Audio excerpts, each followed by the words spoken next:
પોતે બી બ્રહ્મ જ છું.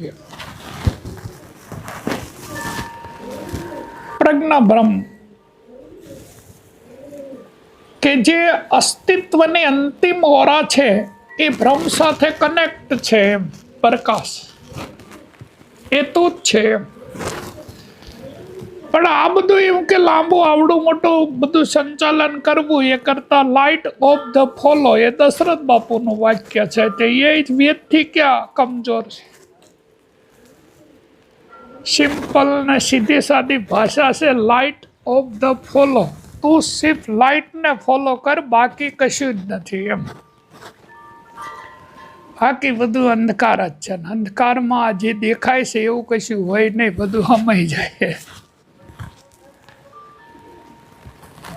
એટલે આપણે તો સૂર્ય વિજ્ઞાન, ચંદ્ર વિજ્ઞાન, ક્ષણ વિજ્ઞાન, વાયુ વિજ્ઞાન, શબ્દ વિજ્ઞાન, મનોવિજ્ઞાન, અણુ વિજ્ઞાન, જીવ વિજ્ઞાન, પરાવિજ્ઞાન જે ભણવાનું હતું એ તો કઈ ભણ્યા જ નથી ને આખો દાડો એક દળ કથ્યા કર કરવાની.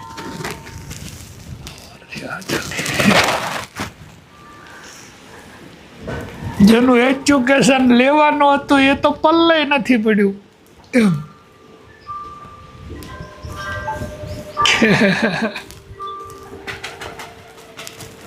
એટલે બાપુ આપ જે કહો છો એ અસ્તિત્વને જ્ઞાનથી સમજી શકાય કે જ્ઞાન કે છે પૂર્ણ છે? હવે આપ જે વાત કરી તત્વમસી, અહમ બ્રહ્માસ્મિ, તો આમ જ્ઞાન જેવું લાગે ને બહુ શુષ્ક લાગે ને અસ્તિત્વ તો બહુ આમ વિરાટ ને ભૈરું ભૈરું લાગે. અસ્તિત્વ છે એને ખાલી અનુભવવા જેવું છે, એની કોઈ ફિલોસોફી છે જ નહીં. ના તો તું ચૂંટિયા ભરે છે એટલે કંઈક આવે બાર.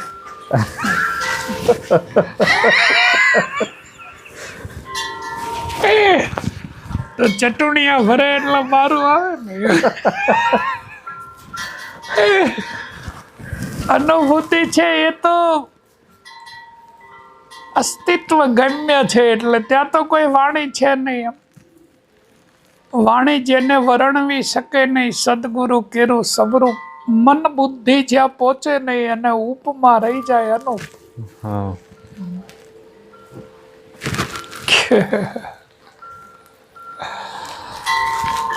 સદગુરુની શાન વગર સમાધિની સાધના રાખોડી 44 નાગે. જળમાં કમળ જેમ જળ થકી છે ન્યારું એવું સમજે તો સંસાર સિદ્ધને ત્યાગે. ભૈરે કોઈ મુમુક્ષને શબ્દ બાણ વાગે અને સાચા સદગુરુ મળે